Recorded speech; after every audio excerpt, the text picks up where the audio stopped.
mereka. Namun kadang-kadang dorongan ini terjadi tanpa sebab. Gak ada sebabnya tiba-tiba dia kembali kepada Allah. Atau kadang karena dia melihat orang yang dekat kepada Allah, wali min awliyaillah, maka kemudian datang pertaubatan kepadanya. Ini jangan heran. Guru mulia kita Al-Habib Umar, saya pernah mendengar cerita dari seorang teman yang datang dari Afrika. Dari Afrika, ketika dakwah beliau Al-Habib Umar ke negeri Afrika, turun beliau dari bandara, turun dari pesawat, beliau kemudian berjalan. Ketika berjalan itu ada satu orang, Afrika jangan dibayangin semuanya orang ini guru orang hitam semuanya. Afrika ini bagian Mesir wajahnya kayak orang Arab. Afrika di bagian beberapa tempat wajahnya kayak orang Barat. Ada satu ahli psikolog, dia doktor di dalam psikologi. Dia sedang duduk dan tanpa sengaja dia melihat Al-Habib Umar, guru mulia kita, lewat di depan dia. Kemudian ada orang yang di sebelahnya, dia bertanya, adakah engkau mengenalnya? Oh iya, dia seorang ulama yang berasal dari negeri Yaman. Namanya adalah Habib Umar bin Muhammad bin Hafid. Apa kunjungannya ke negeri ini? Apa sebab kunjungannya ke negeri ini? Beliau memiliki beberapa waktu untuk datang kepada beberapa muridnya dan orang-orang yang mencintainya, dan datang dan memberikan tausiah kepadanya. Orang ini nanya, kenapa itu tanya banyak betul sama saya? Kata. Psikolog itu bilang, dari wajahnya yang kulihat, ia adalah orang yang jujur. Ini orang psikologi nih.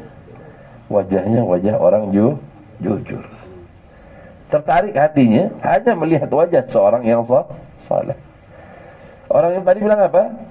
Mungkin ia memiliki sebuah acara yang aku bisa hadir di dalamnya. Dan orang ini ingat, dia berada di agama yang berbeda dengan Al-Habib Umar. Artinya dia berada di luar agama kita. Malam itu mendengar sebuah acara yang dihadiri oleh beliau. Hadirlah beliau di tempat itu. Ketika ia datang dan hanya melihat wajah Al-Habib Umar saja, ia menangis dari awal acara sampai akhir tanpa ada sebab, hanya melihat wajahnya saja. Selesai acara, dia datang kepada Sayyidil Habib Umar, kemudian dia diterjemahkan oleh satu orang dan dia menyatakan keislamannya hanya dengan melihat wajah seorang yang dekat kepada Allah. Tapi melihatnya di sini melihat dengan keimanan, bukan melihat dengan sesuatu yang berbalik dengan keyakinan yang dimiliki oleh orang tadi. Maksudnya apa, Bib? Abu Jahal tuh melihat Rasulullah juga, Pak, tapi nggak datang hidayah sama dia, nggak tertarik. Padahal wajah baginda Rasul sallallahu alaihi wasallam adalah wajah orang yang senantiasa mengingatkan kita kepada Allah. Waqad yaqa'u biduni sabab. Terkadang nggak ada sebabnya. Tiba-tiba merasa bosan saja hidup di dunia ini dan ia ingin segera kembali kepada Allah. Tiba-tiba orang tadi merasakan apa? Sesuatu kegelisahan yang entah dari mana datangnya. Tiba-tiba ia ingin kembali kepada Allah. Ya Allah, rasanya sudah bertahun-tahun lupa kepada Allah. Rasanya bertahun-tahun tak pernah mengingat Allah sama sekali. Kadang nggak ada sebabnya. Terkadang karena sebuah kejadian yang menimpanya, maka kemudian dia taubat. Kalau ini bukan orang jauh nih, teman kita juga di daerah Pangkalambun situ, seumur hidup belum pernah sebut nama Allah. Seumur hidup belum pernah sebut nama Allah. Tenggelam di dalam musiknya, tenggelam di dalam minuman-minumannya, tenggelam di dalam bermain perempuan-perempuan yang dia anggap nggak ada aturan di dunia ini.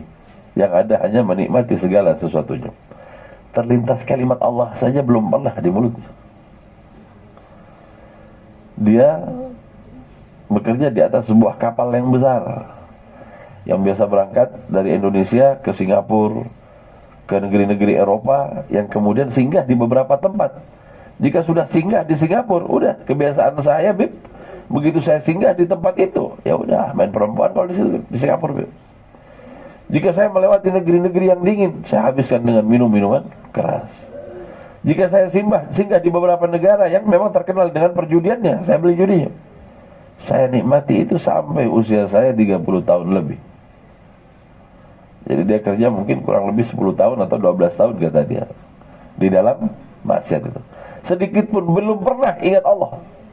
Padahal saya punya teman sholat di dalam kapal yang begitu, perjalanan berbulan-bulan dia sholat. Kadang-kadang jika berjalan di bulan Ramadan mereka puasa, tapi saya belum pernah puasa, belum pernah ibadah, semuanya belum pernah kata dia. Tapi saya nggak ganggu mereka. Mereka tenggelam dalam ibadahnya, saya pun tenggelam dalam kemabukan saya. Saat teman-teman saya ke Singapura, mereka kirimkan uang kepada keluarganya, saya habiskan uang saya dengan perempuan-perempuan di sana. Belum pernah. Sampai suatu ketika kapal yang saya tumpangi itu pecah dan tenggelam. Teman-teman saya yang ahli ibadah mati semua, terkapar semuanya. Yang jadi muadzinnya meninggal, yang jadi imamnya meninggal, semuanya tuh yang soleh tuh mati semuanya di kapal. Tapi kenapa Allah tinggalkan hanya saya seorang diri? Saya baru sadar bahwa saya masih diberikan kesempatan oleh Allah Subhanahu wa taala untuk kembali. Hadirnya taubat, hadirnya tarikan dari Allah di saat terjadi peristiwa seperti ini. Barulah saat itu kemudian saya ingat kepada Allah Subhanahu wa taala. Sepanjang umur belum pernah memanggil nama Allah, saya panggil nama Allah. 2 hari saya di atas lautan. Jika dalam keadaan betul-betul haus, saya buka baju saya keringkan, saya tunggu. Mungkin hujan akan datang. Anehnya seringkali turun hujan yang hanya setempat saja. Yang dari hujan tadi baju saya yang saya basahkan saya hisap hanya untuk membuang rasa haus saya. 2 hari setelah itu saya selamat. Sejak saat itu saya berpikir bahwa saya dipelihara oleh Allah, saya masih diperhatikan dan saya diberikan petunjuk oleh Allah Subhanahu wa taala. Teman-teman saya yang ahli ibadah meninggal karena mereka udah cukup, udah di dunia nih. Tapi bagi saya Allah panjangkan umur saya agar saya datang kemudian bertaubat kepada Allah Subhanahu wa taala. Nah, kita jangan nunggu yang ini, Pak. Jangan nunggu bersamaan musibah kemudian mau kembali kepada Allah. Nah, sudah cukup kita melihat orang-orang saleh. Sudah cukup beberapa kejadian dari orang yang lain yang kemudian harus membangkitkan kita, membangunkan kita bahwa tujuan kita adalah Allah dan dunia bukanlah tujuan kita di dalam perjalanan ini. Wa ta'arrudu lin-nafahat al-ma'murun bihi wa muraghabun fihi wal intidhar wal irtiqab bidun at-ta'arrudi wa luzumil bab humkun wa bawa. Menghadapkan diri kepada anugerah Allah adalah perkara yang diperintahkan dan dianjurkan. Sedangkan menunggu dan mengharap naik ke tingkatan tinggi tanpa menghadapkan diri dan berdiam di pintu Allah merupakan hal yang bodoh dan dungu. Bagaimana kita hendak meraih sesuatu jika kita tidak kemudian berusaha untuk mendapatkannya? Nggak mungkin rasanya kita sampai kepada tempat yang tertinggi di dalam penghambaan kepada Allah tanpa adanya ikhtiar, tanpa adanya usaha. Jangan jadi orang bodoh yang ingin memakan sesuatu, dia buat bumbunya dulu. Dia buat apa? Buat bumbunya dulu. Burungnya masih nanti aja lah carinya. Bukannya pengen makan malah rujaan nanti. Kata. Kenapa? Karena dia tak ada ikhtiar saat dia diberikan oleh Allah Subhanahu wa taala petunjuk, maka ketika dia menghadap kepada Allah, dia tidak mengharapkan dirinya naik kepada tempat yang lebih tinggi kecuali dia juga melakukan sebuah usaha agar ia mendapatkannya. Bagaimana tidak? Fakaifa la? Fakaifa? Wa qad qala alaihi salatu wassalam, inna li rabbikum fi ayyami dahrikum nafahatin ala fata'arradu laha. Sesungguhnya Tuhan kamu memiliki anugerah di setiap hari dari tahun-tahunmu, maka hadapkanlah dirimu kepadanya. Istiqbal kita menghadapi setiap apa yang Allah berikan kepada kita. Saya belum pernah dapat orang-orang yang betul-betul memperhatikan pergeseran waktu pada setiap saatnya. Kita ketika ada di negeri Hadramut, wasiat-wasiat para ulamanya jika sudah masuk kepada bulan yang diharamkan, mereka berkata apa? Bersiap-siap dirilah kalian, karena sesungguhnya kalian akan masuk kepada bulan yang diharamkan oleh Allah. Berapa banyak pemberian Allah di bulan ini, sehingganya jika betul-betul menghadapnya dan mengharapnya, kalian akan mendapatkan keutamaan di dalamnya. Ini bulan berganti bulan, tahun berganti tahun, kita nggak pernah tahu nih. Itu sebab kalau kita dengerin khatib di dalam salat Jumat, kita masuk kepada bulan yang diharamkan oleh Allah. Ada beberapa hal yang ditanamkan oleh Allah, yang diberikan oleh Allah kepada kita agar kita meraihnya. Di antaranya puasa di bulan ini, di tanggal 10-nya nanti kan ada Asyura. Di tanggal 10 ini Asyura, tanggal hari Jumat ya. Hari Jumat. Berpuasa hanya cuma Jumatnya saja nggak diperkenankan. Maka kita ambil Kamis sama Jumat. Waduh Bib, pas ada undangan itu Bib, nungguin itu nggak jelas, nungguin itu nggak selesai. Maka perhatikanlah setiap datangnya bulan. Ketika di bulan ini ada keutamaan yang Allah simpan, yang diceritakan oleh baginda Rasul SAW, raihlah. Jangan kau biarkan begitu saja. Karena kita perlu untuk ikhtiar mendapatkan setiap keutamaan yang Allah berikan di pada setiap bulannya. Lepas bulan Muharram ini, ada bulan ini, apa kejadiannya di bulan ini dan apa keutamaannya? Jika engkau mulai memperhatikan setiap bulan, mulailah engkau kemudian memberikan perhatian kepada setiap minggunya. Apa di dalam setiap minggunya? Hari Senin sama Kamis, mulailah dia puasa. Kemudian jika datang hari Jumat, persiapannya berbeda, karena hari Jumat adalah Sayyidul Ayyam. Setiap apa perbuatan kita dilakukan di sana, Allah berikan pelipat gandaan yang luar biasa. Kenapa ini tak pernah terperhatikan? Minggu demi minggu berlalu, hari demi hari berlalu, bulan demi bulan berlalu, kita tinggalkan banyak kesempatan yang seharusnya kita isi dengan perbuatan yang baik. Masihkah belum datang kesadaran kepada kita tentang hal ini? Bukankah jika masuk kepada hari Senin kita ingat, ya Allah, baginda Rasul puasa di hari ini. Mulailah kekang nafsu kita, mulailah kita kurangi kenikmatan-kenikmatan kita dengan cara yang demikian. Nunggu apa nih? Nunggu apa? Nunggu sakit dulu baru kemudian mau puasa? Mumpung kita masih diberikan kesempatan oleh Allah, maksimalkan waktunya. Gunakan betul waktu kita. Jangan sampai Allah Subhanahu wa ta'ala menegur kita dengan datangnya musibah, baru kemudian kita sadar. Itu sebab perhatikanlah, karena sesungguhnya Allah Subhanahu wa ta'ala memiliki anugerah di setiap hari, di tiap tahun-tahun kita, maka hadapkanlah dirimu kepadanya. Sehingganya di negeri Hadramut itu Pak, kalau sudah masuk bulan-bulan yang seperti ini, bulan ini dikatakan sebagai bulannya Allah, bulan yang penting, bulan yang apabila kita melakukan kebaikan Allah lipat gandakan. Bulan ini jika engkau kasihi anak yatim, bulan ini jika engkau usap kepala anak yatim.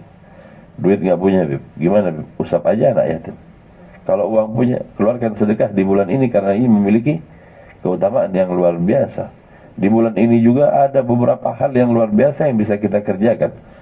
Pentingnya, yang paling pentingnya, ya puasa di tanggal 10-nya tadi, Tasu'a dan Asyura. Sehingganya ketika kita memasuki bulan ini, dikatakanlah kita masuk di madrasah yang namanya Madrasah Muharram. Nah, sebentar lagi datang bulan Muharram nih. Ini sudah masuk nih kan. Umpamanya kita mau menghadapi bulan. Nah, sebentar lagi kita mau masuk di madrasah Muharram. Ini apa yang perlu kita lakukan di bulan ini? Diperhatikan betul pergeseran waktu. Diperhatikan betul perubahan bulan. Jangan cuma nungguin gaji aja kalau sudah akhir bulan aja, yang penting banget. Tetapi hal-hal yang bersifat apa yang datang dari Allah Subhanahu wa ta'ala ini perlu kita perhatikan.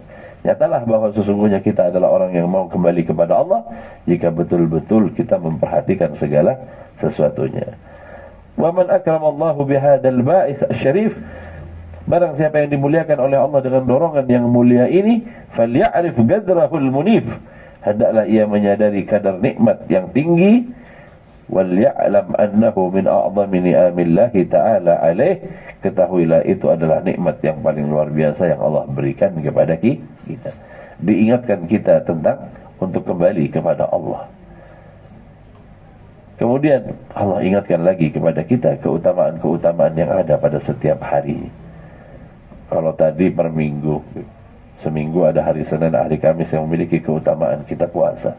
Masuk di hari Jumat, hari di mana paling agungnya, di mana kita menghormati datangnya masuknya bulan hari Jumat ini dengan hati yang luar biasa. Jumat besok saya punya sebuah program saya ini karena apa? Di hari ini memang ada perintah dari Allah melalui baginda Rasulnya, mulai potong kuku, mulai ini, semua sambutannya luar biasa kepada hal-hal yang demikian. Maka apabila ini menjadi rutinitas yang baik, sungguh ia akan mengagungkan segala sesuatu yang berasal dari Allah Subhanahu wa ta'ala. Di dalam setiap harinya ada waktu yang istijabah juga. Sebelum datangnya waktu subuh dia sudah bangun, siap-siap dia menghadapi waktu subuh. Waktu yang mustajabah dia gunakan melakukan ibadah di dalam setiap harinya. Maka mulailah datang keistiqomahan kepada dirinya. Berhati-hatilah jika datang keistiqomahan untuk tidak memandang orang lain dengan pandangan hina. Nah, tetangga satu ini nggak pernah bangun subuh. Itu percuma, biar 20 tahun kita ibadah, kemudian kita begitu-begitu itu. Maka ibadah yang kita lahirkan, bukan yang ibadah yang kita kerjakan, tidak memberikan apa-apa kecuali melahirkan kesombongan di dalam diri kita. Maka salah nih, ibadah kita pasti salah nih yang begini-begini. Maka haruslah engkau bangun dengan cara yang paling baik. Belajarlah dan kenalilah setiap apa yang berasal dari Allah, karena ia akan mendorongmu senantiasa mendekatkan dirimu kepada Allah Subhanahu wa taala. Allati la yaqdiru qadruha wa la yablaghu syukruha falyubaligh fi syukrillah ta'ala ala ma manahahu wa aula. Maka bersegeralah dalam bersyukur kepada Allah atas segala hal yang diberikan dan dilimpahkan kepadanya, serta mengistimewakan dirinya di antara manusia dan teman-temannya. Kemarin saya juga cerita, setelah kita melakukan ibadah, jangan sampai ibadah berbuah kesombongan dengan mengatakan bahwa ibadah yang kita kerjakan adalah karena usaha kita. Tidak. Kagumilah nikmat Allah, pasrahkan kepada Allah. Ya Allah, masih kau beri kesempatan orang yang penuh dosa ini untuk menghadapmu. Masih kau berikan kesempatan aku untuk melakukan ibadah. Masih kau berikan aku untuk kesempatan bersedekah. Masih kau berikan aku waktu untuk senantiasa mendekatkan diri kepadamu. Semuanya datang dari Allah. Keinginan melakukan kebaikan datangnya dari Allah. Kesehatan dari Allah. Begitu kita perhatikan, segala sesuatunya berasal dari Allah. Lalu pantaskah kita kemudian menyombongkan diri dengan sesuatu yang Allah berikan kepada kita? Tidak, ini dari Allah. Itu sebab di awal pembukaan Imam Haddad mengatakan apa? Wala haula wala quwwata illa billah. Segala sesuatu karena Allah. Jika engkau masih dibangunkan oleh Allah Ta'ala di waktu pagi, bersyukurlah cepat-cepat kepada Allah. Alhamdulillah, Allah bangunkan aku di waktu yang paling penting, di waktu yang paling berguna. Berapa banyak orang yang kemudian menghabiskan waktunya berpuluh-puluh tahun, dia belum pernah menikmati nikmatnya sesaat bangun sebelum datangnya waktu subuh. Untuk apa? Untuk tetap bertakarrub kepada Allah Subhanahu wa taala. Kita pernah dengar hadis itu kan, innallaha yanzilu fi kulli lailatin. Allah turun pada setiap malamnya. Kemudian apa? Allah mencari mereka orang-orang yang hendak beristighfar dan kembali kepada Allah. Begitu bangun dari tidur kita baca Astagfirullahaladzim dari segala kelalaian yang kita kerjakan. Kemudian jika Allah mudahkan kita, kemudian kita berwudu, keluar dari wudu pun kita akan bersyukur. Alhamdulillah Allah masih berikan kesehatan, bisa ngambil wudu. Alhamdulillah Allah berikan air kepada kita yang kemudian menyegarkan tubuh kita, mengembalikan segala sesuatu yang ada pada diri kita. Jika kita sadari segalanya ini, kita akan tenggelam di dalam Allah, kita akan tenggelam di dalam segala pemberian Allah Subhanahu wa ta'ala. Wa aktsar lam yajid hadzal ba'ith wa lam yatruku yawman min ad-dahr. Tetapi tidak pernah mendapatkan dorongan ini dan tidak pernah. Berapa banyak orang Islam yang umurnya telah mencapai 80 tahun sebelumnya itu. Wa kam min muslimin balagha umruhu 80 sanatan. Berapa banyak di antara orang muslim yang umurnya sampai kepada umur 80 tahun, wa aktsar, bahkan lebih, lam yajid hadzal ba'ith wa lam yatrukhu yawman min ad-dahr. Ada orang yang umurnya panjang berpuluh-puluh tahun, Allah berikan umur kepadanya, bahkan lebih, tetapi tidak pernah mendapat dorongan ini sama sekali. Belum pernah tersadarkan, belum pernah tercerahkan, belum pernah sadar bahwa Allah yang memberikan segala kenikmatan ini dan mengajak kita untuk kembali kepadanya. Ini alhamdulillah juga nih Pak, kalau sampai umur 80 tahun belum sadar-sadar juga. Umur 80 masih asik saja main layang-layang. Wah? Umur 80 masih main sekak di atas kuburan. Maksudnya gimana? Saya pernah lihat orang udah tua betul main sekak di atas kuburan, Pak. Saya mikir, ya Allah, padahal gak jauh-jauh banget antara kuburan sama dia. Artinya, ya udah bau tanah. Kenapa masih belum sadar?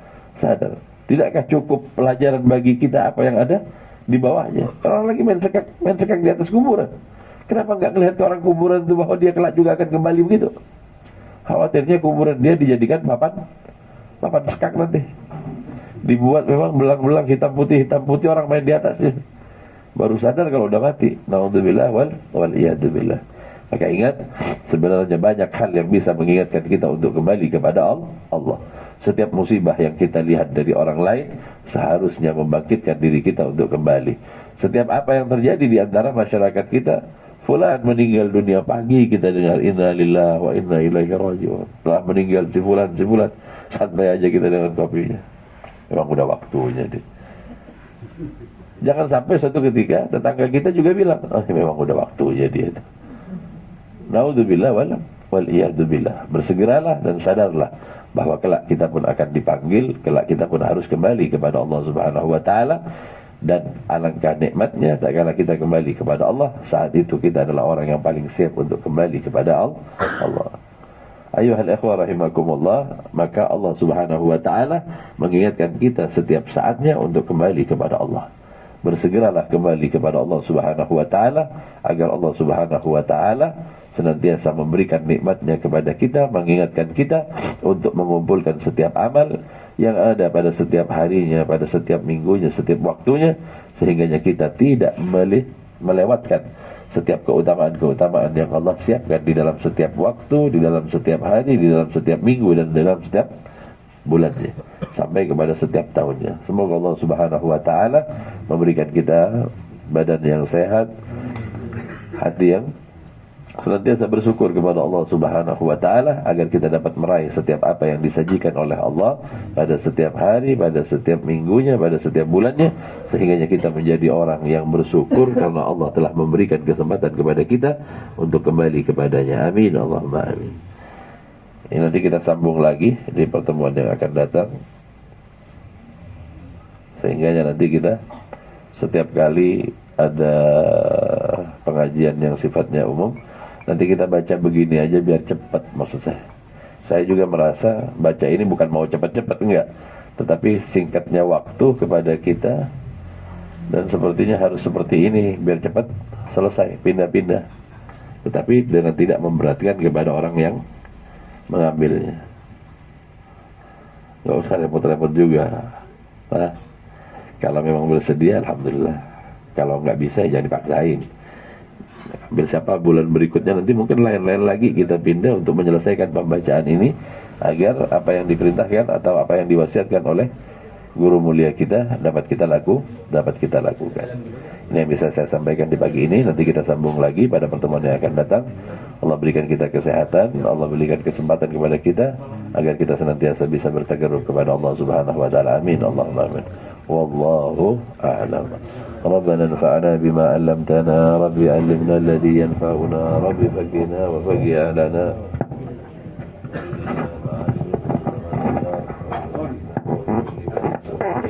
وفعلا كرما